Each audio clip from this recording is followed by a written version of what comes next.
আসসালামু আলাইকুম everyone. Welcome to my page and welcome to my another brand new video.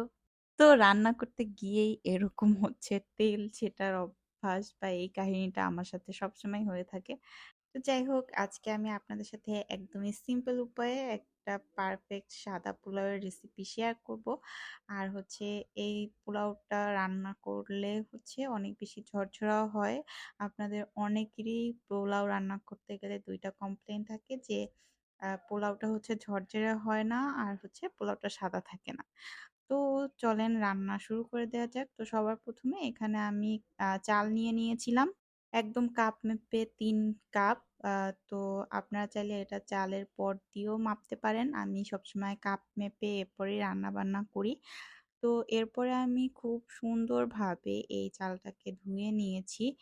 একদম খুব ভালোভাবে। চালটা একটু পুরনো ছিল, মানে অনেক দিনের রাখা ছিল আমার বাসায়। এজন্য হচ্ছে খুব ভালোভাবে আমি ধুয়ে নিয়েছি। আর একদম পানিটা আ ক্লিয়ার হয়ে না আসা পর্যন্ত চালটাকে ধুয়ে নিতে হবে। আর চালটাকে এখানে আমি অনেকক্ষণ ধরে ধুয়ে এরপরে ১৫ মিনিটের মতো একদম পানিতে হচ্ছে ভিজিয়ে রেখেছিলাম। ১৫ মিনিট ভিজিয়ে রাখার পরে আমি একটা ছাঁকনি দিয়ে এরপরে হচ্ছে চালটাকে ছেঁকে নিয়েছি। আর চালটাকে ছেঁকার পরে আমি এভাবে চালটাকে রেখে দিয়েছিলাম আরও ১৫ মিনিট, যাতে পানিটা খুব ভালোভাবে ঝরে যায়। আপনারা কিন্তু অবশ্যই এইটা মেইনটেইন করার চেষ্টা করবেন। আর এইটার সাথে কিন্তু পোলাও রান্না করার সময় আমি যে পানিটা ইউজ করব এইটা হচ্ছে রিলেটেড। মানে আপনি যদি এই চালটাকে এরকম ভিজিয়ে না রাখেন, তাহলে কিন্তু আপনাকে বেশি পানি ইউজ করতে হবে। তো চালটাকে ভালোভাবে ছেঁকে নেওয়ার পরে আমি এখানে একটা কড়াইতে হচ্ছে তেল দিয়ে নিলাম। আর আমি সবসময় পোলাও চেষ্টা করি এই রাইস কুকার যে একটা পাতিল আছে এটাতেই রান্না করার। কারণ এইটায় রান্না করলে হচ্ছে তেলের পরিমাণটা অনেক বেশি কম লাগে। আর পোলাওটা হচ্ছে অনেক বেশি ঝরঝরেও হয়, নিচে হচ্ছে লেগে যায় না। এরপরে আমি তেলের মধ্যে দিয়ে দিলাম ৩ টা এলাচ। আর অবশ্যই এলাচগুলোকে থেতো করে নিতে হবে। আর এখানেই হচ্ছে এলাচটা ফুটে উঠছিল। এটা একদম আমার হাতে ও কপালে লেগেছিল তেলটা। যাই হোক, এরপরে দিয়ে দিলাম দারচিনি ২ পিস। দিয়ে গরম মসলাটাকে একটু সময় ভেজে নিতে হবে। মানে তেলে ভাজলে একটা সুন্দর গরম মসলার হচ্ছে স্মেল বের হয়। ওইটা যখন বের হয়ে যাবে এরপরে হচ্ছে এখানে আমি চালটা দিয়ে এরপরে ভেজে নিব। চালটা দেওয়ার পরে হচ্ছে আমি বাটা মসলাগুলো দিয়ে নিব। সবার ১ম এ দিয়ে দিলাম ১ চা চামচ রসুন বাটা, তারপরে দিয়ে দিলাম ১ চা চামচ আদা বাটা। আর আমি পোলাওতে হচ্ছে পেঁয়াজ কুচিটা একদমই ইউজ করি না। আপনারা চাইলে ইউজ করতে পারেন। কিন্তু আমার মনে হয় পেঁয়াজ কুচিটা ইউজ না করলেই হচ্ছে পোলাওটা বেশি ভালো হয়। এরপরে বাটা মসলা দেওয়ার পরে আমি খুব ভালোভাবে চালটাকে উল্টে পাল্টে ভেজে নিব যতক্ষণ পর্যন্ত না কাঁচা মসলার গন্ধটা চলে যাচ্ছে আর চালটা খুব ভালোভাবে ভাজা না হয়ে যাচ্ছে। আর এটা খেয়াল রাখবেন, চালটা যত সুন্দরভাবে ভাজা হবে পোলাওটাও তত বেশি ঝরঝরে হবে। এরপরে আমি এখানে অ্যাড করে দিচ্ছি একদম ফুটন্ত গরম পানি। এটা খেয়াল রাখবেন যে একদম ফুটন্ত গরম পানিটাই এখানে ইউজ করতে হবে। আর এখানে আমি প্রতি ১ কাপ চালের জন্য ইউজ করেছি ১.৫ কাপ করে পানি। তার মানে আমি এখানে টোটাল ইউজ করেছি ৪.৫ কাপ পানি ৩ কাপ চালের জন্য। আর আপনারা যদি চালটাকে আমি শুরুতে যেভাবে ভিজিয়ে রেখেছিলাম এইটা না করে থাকেন, তাহলে আপনাদেরকে ১ কাপ চালের জন্য ২ কাপ পানি ইউজ করতে হবে।